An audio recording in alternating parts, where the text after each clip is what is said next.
दोस्तों welcome to happy couple. ये project मेरे दिल के सबसे ज़्यादा करीब है। देखिए, दुनिया में आज पैसा कमाना उतनी मुश्किल बात नहीं होगी, बहुत समृद्धि बढ़ रही है। सब लोगों के घर में साधन बढ़ते जा रहे हैं, लेकिन एक चीज़ है जिसमें सबसे बड़ी परेशानी आ सकती है, वो है रिलेशनशिप। तो दोस्तों, हैप्पी कपल प्रोजेक्ट क्यों है? क्योंकि अगर अंडरस्टैंडिंग है तो दुनिया में जिंदगी में किसी बात की कमी नहीं है। अगर एक कपल में अंडरस्टैंडिंग नहीं है तो आने वाली जनरेशन्स को भी हम स्ट्रेस दे के जाएंगे, उनको ट्रस्ट इशू रहेगा, उनको एंजाइटी रहेगी, डिप्रेशंस रहेंगे। तो इस पे बात करना बहुत बहुत ज्यादा जरूरी है। मैंने आपसे कहा था पहले हम लोग ऑनलाइन बात करेंगे, और ऑनलाइन बात करने के बाद अब वो समय आ गया है कि गोवा में हम लोग आमने सामने वक्त गुजारेंगे। 2 दिन निकाल के आइए आप और देखिए अगले 6 महीने किस एनर्जी के साथ जीना शुरू करते हैं। तो आज की वीडियो में हम लोग बात करने वाले हैं कि कौन से 10 ऐसे भ्रम हैं जो एक रिलेशनशिप को, एक शादी को बर्बाद कर देते हैं। 10 ऐसे मिथ जो एक मैरिज को करप्ट करते हैं, उसको हम लोग यहाँ पे बात करने वाले हैं। और दोस्तों, आप अपनी राय दीजिएगा, जरूरी नहीं कि आपकी राय हमारी राय से मेल खाती हो। तो हम लोग यहाँ पे देखने वाले हैं कि ऐसी कौन सी बातें हैं जो बर्बाद करती किसी शादी को। देखिए, ह्यूमन सोसाइटी में सबसे ज्यादा डिबेटेड इश्यू है मैरिज होनी चाहिए, नहीं होनी चाहिए, एक अरेंजमेंट है, क्या भगवान के घर से रिश्ते बन के आ रहे हैं, कि हम ही पता नहीं कहाँ पे तालमेल बिठाए जा रहे हैं। तो हर जगह पे अगर शादी रही है और अगर ये सोसाइटी से नहीं जा पा रही है तो ये एक जरूरी चीज है। तो हमको हमेशा समझना पड़ेगा, जैसे हमारी भूख प्यास वो अगर है तो वो हमेशा रहेगी। तो शादी भी उस तरह की एक चीज मुझे दिखती है जिसमें पहला मिथ जो मुझे दिखता है, जो खत्म करता है शादी को, कि प्यार टिक नहीं सकता, ये बढ़ती हुई उम्र के साथ खत्म होता जाता है। प्यार कभी भी लंबा नहीं टिक सकता, उम्र जैसे जैसे बढ़ती जाएगी और वैसे वैसे प्यार खत्म होता जाएगा। लेकिन बात ऐसी है कि हम यंग एज में, जवानी में जिसको प्यार समझ रहे हैं ना, वो तो सिर्फ फिजिकल अट्रैक्शन है। बाद में क्या होगा, बढ़ती उम्र के साथ फिजिकल अट्रैक्शन आपका खत्म होगा, लेकिन उसके साथ बढ़ती जाएगी अंडरस्टैंडिंग, और तब मैं कहूंगा असली प्यार शुरू होता है। आपकी जिस दिन अफेयर होता है, आप जिस दिन एक दूसरे से वादे करते हैं या शादी करते हैं, पंडित के सामने वादे करते हैं, उस दिन शादी शुरू नहीं होती। शादी उसके कई सालों बाद शुरू होती है, जब आप एक दूसरे पे भरोसा करने लगते हैं, आप एक दूसरे के सामने वैसे आने लगते हैं जैसे आप हो। फिर दूसरी बात करते हैं, we are responsible for happiness of spouse. क्या हम अपने पार्टनर की खुशी के लिए पूरी तरह ठेका लेके रखें, हम पूरी तरह जिम्मेदार हैं? अगर इस तरह का बोझ आपने दिमाग में रख लिया ना, तो ये भी एक बहुत बड़े मिथ का काम करेगा। आपने ठेका नहीं ले रखा है। अगर आप एक रिलेशनशिप में हैं, अभी कितनी भी बात हो जाए, पुरुषवादी या नारीवादी बातें हो जाए, है ना, आप फेमिनिज्म या की बातें कर लें, जो भी हो, लेकिन मैं बात करता हूं कि रिश्ते में काम करती है फेयरनेस। आप पंचायत के बीच में या परिवार के बीच में किसी को घेर घार के प्यार नहीं छीन सकते। प्यार आता है अंडरस्टैंडिंग से, जिसमें आपको ये समझना पड़ेगा कि मैं क्या दूं इस रिश्ते में कि मुझे बदले में वो सब कुछ मिलता रहे जो मैं चाहता हूं। तो वो फेयरनेस अगर आपने नहीं रखी है तो आज आपको भले ही पता नहीं लगे, लेकिन आप समझ लीजिए कि आप एक पंचर टायर से गाड़ी चला रहे हैं और वो टायर फूट जाएगा। तो we are in relationship to support each other, हम सर्व करने के लिए नहीं है। तो अगर एक बंदा डोमिनेट कर रहा है, बंदी दब रही है, या बंदी डोमिनेट कर रही है, बंदा दब रहा है, तो बात नहीं बनेगी। आपको हमेशा ध्यान रखना पड़ेगा कि डिमांड और वैल्यू का बैलेंस, डिमांड एंड सप्लाई का, उसका बैलेंस बना रहे। अगर ऐसा नहीं होगा तो अगर आप बहुत ज्यादा बीत जाते हैं सेवा में किसी को खुश करने के लिए, तो इसका रिजल्ट भी अच्छा नहीं देखा मैंने। आपकी सारी जो भी आपने कुछ किया है वो टेकन फॉर ग्रांटेड लिया जाने लगता है, और आखिर में रिश्ता वहां भी खत्म होने की नौबत आ जाती है। फिर आता है sex depends on body only. लोगों को लगता है कि शरीर के साथ ही आपकी शारीरिक संबंध का रिलेशन है। नहीं, सेक्स या आपके शारीरिक संबंध ज्यादा आपके स्टेट ऑफ माइंड से रिलेटेड है। मतलब फॉर्मेट विल चेंज, जो भी आपका फिजिकल रिलेशनशिप का फॉर्मेट चेंज हो जाएगा, आपकी साइज, आपका फिटनेस वगैरह सब कुछ चेंज हो जाएगा। लेकिन जॉय बढ़ती हुई उम्र के साथ तब बढ़ता रहेगा जब इंटीमेसी बढ़ेगी। तो अगर आप कुछ चाहते हैं सचमुच, तो उसके लिए रास्ते भी खोज लेंगे।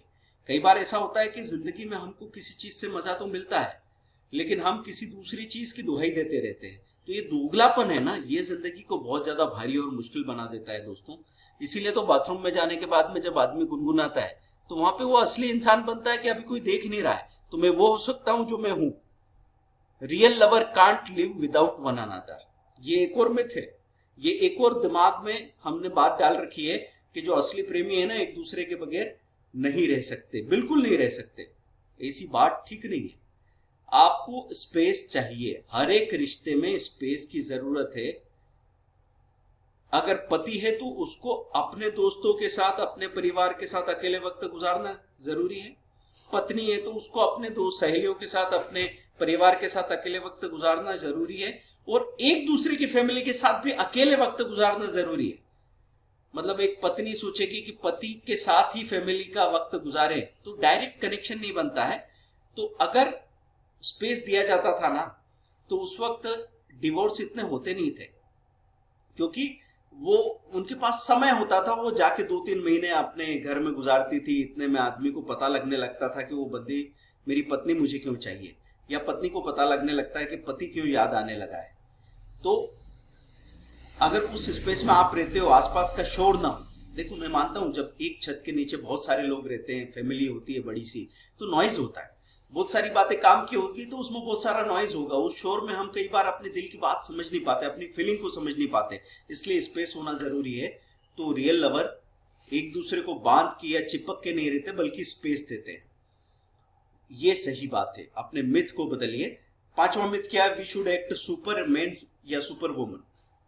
अगर किसी को ये लगता है कि मैं सुपरमैन बन के हर एक चीज जो मेरी बीवी चाहती है वो मैं पूरी करके दिखाऊं, सुपर वुमन भी सोच रही कि मैं हर एक डिमांड पूरी करूं पति की, फैमिली की, तो यहां बड़ी गलती हो रही है। फ्रेंड हो जाओ, दोस्त बन जाओ। और ये ऑब्वियस होता है, शुरुआत में हम थोड़ा सा ढोंग करते हैं, थोड़ा ड्रामा करते हैं। देखो, अच्छा ड्रामा करना अच्छे लोगों की बस की बात है, बुरा आदमी तो ड्रामा भी नहीं कर सकता। तो शुरू में जब हम इनसिक्योर होते हैं, मेच्योर होते हैं, तो हम थोड़ा ड्रामेबाज होते हैं, लेकिन धीरे धीरे इजी होते जाते हैं डे बाय डे। मैं कई बार एग्जांपल देता हूं कि भाई आप कोट सूट में घूमते हो ऑफिस में, लेकिन घर आते हो तो नाइट सूट पहन लेते हो, अपना शॉर्ट्स पहन लेते हो, बनियान में घूमने लगते हो। वो इजी है आपके लिए, कंफर्टेबल है। तो आपको घर में अगर रहना है तो कैसे रहना है? नाइट सूट वाले मॉडल में। तो बोल बच्चन करके हमको ज्यादा उलझना नहीं है, कि नहीं तो सीधे सीधे आप ये चीज मान लीजिए कि भाई मैं एक ऑर्डिनरी, एक नॉर्मल इंसान हूं, और सच में रिस्पेक्ट से काम नहीं चलता, प्यार मिलना चाहिए। और प्यार ऑर्डिनरी आदमी को बड़े आराम से मिलता है। अगर आप एक नॉर्मल इंसान बन के जी रहे हैं ना, तो आपको बराबर प्यार मिलेगा। दोस्तों, 6वां मिथ क्या है? We can understand our men women totally. अगर आप ये सोच रहे हो कि आप अपनी बीवी को या अपने पति को पूरा समझ सकते हैं, तो आप गलत कर रहे हैं। देखिए, कई बार मैं ये बनाते बनाते इसलिए डरता था कि यहां मैं दूसरों को ज्ञान दे रहा हूं, पता लगा मुझे ही बत्ती लग गई कल। क्योंकि पता नहीं ना औरत का मूड कब बदल जाए, मेरी बीवी कब कहां निकल जाए, कैसे नाराज हो जाए। फिर भी मैंने ये बात करनी क्यों चाहिए कि चलो हम गलत हो जाए, इससे बात गलत थोड़ी हो जाती, सही बात तो सही रहेगी। तो आप अपने मियाँ बीवी को, एक दूसरे को पूरा कभी नहीं समझ सकते। और मैं तो कहता हूं वो जो सिक्रेसी थोड़ी बच जाती है, उसका भी अपना मजा है। तो हम अगर बहुत ज्यादा उलझे हुआ कॉम्प्लिकेटेड सवाल है ना, उसको थोड़ी देर के लिए छोड़ दें, सारे आंसर टाइम के साथ ऑटोमेटिकली आ जाएंगे। कभी कभी हम एक रात में फैसले करना चाहते हैं कि नहीं, बता तू ये करेगा कि नहीं करेगा, तू ये करेगी कि नहीं करेगी, और हमने बस इतनी लड़ाई कर ली, उस बात को इतना खींच डाला कि हो सकता है उसी दिन रिश्ता टूटने की नौबत आ जाए। अरे थोड़ा टाइम दो भाई। अगर आप मरने को तैयार हो तो चोट खाने को तैयार क्यों नहीं हो? कई बार लोग कहते हैं कि मुझे चाहिए ही नहीं भाई, मुझे तो हटाओ, सामने से हटाओ। जब सामने से हटाने को, रिश्ता तोड़ने को राजी हो, तो उसको तोड़ने की जल्दबाजी क्या? टाइम दे दो। अगर टूटने वाला है तो अपने आप टूट जाएगा। 7वां जो मिथ है वो क्या है? 7th है कि डिस्कशन इज द डायलॉग। कई बार लोगों को लगता है कि जो डिस्कशन या आर्ग्यूमेंट, उसको डायलॉग समझने लगते हैं। तो डिस्कशन में क्या राइट रॉन्ग कंक्लूजन्स होते हैं। डायलॉग जो टॉक होता है वो फीलिंग्स के बारे में होता है, उसमें जजमेंटल होने की जरूरत नहीं। मैंने अपने दिल की बात कह दी। अगर मैं किसी बात को लेकर कंफ्यूज हूं तो मैं अपना कंफ्यूजन पूरा बता रहा हूं। मैं बता रहा हूं कि भाई मुझे कभी कभी लगता है कि मैं ये कर लूं, लेकिन फिर लगता है कि नहीं, ये गलत भी तो है, फिर मैं वो करना चाहता हूँ। बंदी भी बता सकती है कि यार मुझे ना कभी कभी तो ऐसा मन करता है कि ये जो मेरी सास है या ननंद है, इसको मैं ऐसा भी बोल दे वो और अपनी फीलिंग बाहर निकाल दे, पर हस्बैंड को उस बात को जज नहीं करना। क्योंकि कई बार क्या होता है, पति या पत्नी, खासतौर पे पति, क्योंकि वो बहुत लॉजिकल होते हैं, तो हस्बैंड क्या कंक्लूजन देने लगते हैं, हर चीज का सॉल्यूशन देने लगते हैं। बीवी कह रही है कि भाई मैं कुछ बोल रही हूँ, बस मेरा यहाँ कैथारसिस, मेरा रिचन चल रहा है, तुम बस सुनो। आपको किसने कहा है कि आप मुझे कुछ समझाओ, मैं खुद समझ लेगी सब। तो what is going with in you, तुम्हारे अंदर क्या चल रहा है, ये वो चीज है जो साथ होने का एहसास दिलाती है। आप साथ बैठ के टीवी देखना, साथ बैठ के बाजार में घूमना या शॉपिंग कर लेना, इससे साथ होने का एहसास थोड़ी आता है दोस्तों। पहले लोगों के पास अपनी बातें करने को वक्त था, यहाँ वहां एंगेज नहीं थे ना। अभी हमारे पास गैजेट्स की वजह से टीवी है, फोन है और बहुत सारा सर्कल है, फिर हम बाहर बहुत सारी ईटिंग आउट्स कर रहे हैं, घूमने जा रहे हैं, टाइम कम बचा है, तो वो मौका आता ही नहीं है कि जब हम खुद को सॉर्ट आउट कर पाए और बोल पाए वो जो हम फील तो कर पाए कि हमारे अंदर चल क्या रहा है। तो डिस्कशन या आर्ग्यूमेंट डायलॉग नहीं है। डायलॉग मतलब आप अपने दिल की बात कर रहे हैं और कोई सुन रहा है, बस उसको बहुत ज्ञानी होने की जरूरत नहीं है, बस वो चुपचाप सुन ले, उतना भी काफी होगा। तो क्योंकि एक मूवी देखी थी मैंने, वहां पति बोलता रहता है, पत्नी को नींद आ जाती है, वो पंखे से बात करता रहता है, तो भी वो तो वेंट आउट हो गया ना, वो जरूरी था। Women, now we are parents only. देखिए थोड़ा सा एज बढ़ जाए 35 के बाद, ऐसा लगने लगता है कि अब तो हम पेरेंट्स हैं, अब हम जो भी करेंगे रिस्पॉन्सिबिलिटी के लिए करेंगे। और अगर आप ऐसा सोचते हो कि अब तो हमारा क्या है, वहां जो कुछ भी है वो बच्चों के लिए ही है, और ऐसा सोच के जीने लगे ना दोस्तों, तो ये भ्रम आपका 10-20 साल में टूट जाने वाला है। और जब ये भ्रम टूटेगा तब आप अपने आप से बहुत दूर चले गए होंगे। देखिए आप अपने बच्चे को एक ही चीज सिखा सकते हैं कि देखो अपने आप को खुश रखना क्या होता है, अपने आप को संतुलित रखना, बैलेंस्ड रखना क्या होता है। अगर आपका बच्चा ये सीख लेगा ना, तो आपके 2-4 प्लाट्स की, आपके 2-4 मकानों की और 5 करोड़ बैंक बैलेंस की उसको जरूरत नहीं है। उसमें इतनी अकल होनी चाहिए कि अगर 5,000 कमाने वाले बंदे के साथ भी शादी हो गई तो वो खुश रह सके और उस इंसान की ग्रोथ में मदद कर सके। और यही एक लड़के में अकल होनी चाहिए, हस्बैंड में अकल होनी चाहिए कि मेरी बीवी के लुक्स कम ज्यादा हो, चलो उसको कुछ काम कम आते हो, लेकिन हम एक दूसरे का प्यार और दोस्ती महसूस कर सके। अगर हमने ये नहीं सिखाया तो बात नहीं बनेगी। इसलिए मैं आपसे कहता हूं कि आप सिर्फ पेरेंट वाले रोल में रहेंगे तो खुद के रोल में नहीं आ पाएंगे। और अगर ऐसा आपने अपने बच्चों को सिखा दिया तो ये सिलसिला तो पीढ़ियों से चला आ रहा है इंडिया में, फिर ये कभी बदलेगा नहीं। Friends and family disturbs one marriage, ये सबसे बड़ा मिथ है। कई बार ऐसा लगता है कि फ्रेंड्स और फैमिली की वजह से एक मैरिज डिस्टर्ब हो जाती है। देखिए अगर कोई चीज काम नहीं करती है तो हम सबसे पहले जो बाहर की एजेंसी है उसको ब्लेम करने लगते हैं, हम अपना ठिकरा उनके माथे फोड़ने लगते हैं। देखिए फ्रेंड्स और फैमिली जो भी है वो डिस्टर्ब नहीं करते हैं, बल्कि उनके सामने आने पे आपको अपने लूपहोल्स दिखने लगते हैं। प्रॉब्लम तो आपके अंदर है ही, लेकिन उनके होने से वो बॉन्डिंग काम भी कर रही है। मैं अपने रिश्ते की अगर बात करूं या पुराने जितने भी रिश्ते चल रहे हैं, मेरा दोस्त बोलता है मेरे को कि देख भाई, अपन ने जो लिया था ना लास्ट में वो HMT का माल ले लिया, उसके बाद चाइना के पीस आने लगे, अब चलते ही नहीं है, डिवोर्स बहुत होने लगे ना। तो उसने ये बात कही, मुझे मजा आ गया सुन के। देखिए बात ऐसी है कि जब हम बहुत ज्यादा कनेक्टेड थे अपने एक्सटेंडेड फैमिली के साथ, तो हम सिर्फ रिस्पॉन्सिबल मैं अपनी बीवी के लिए नहीं हूं या मेरी बीवी सिर्फ मेरे लिए आंसरेबल नहीं है, 100 लोगों के साथ वो कनेक्ट हो चुकी है। अपने ससुराल में, पीहर में, मैं भी अपने ससुराल में, पीहर में 100 लोगों के साथ कनेक्ट हो चुका हूं।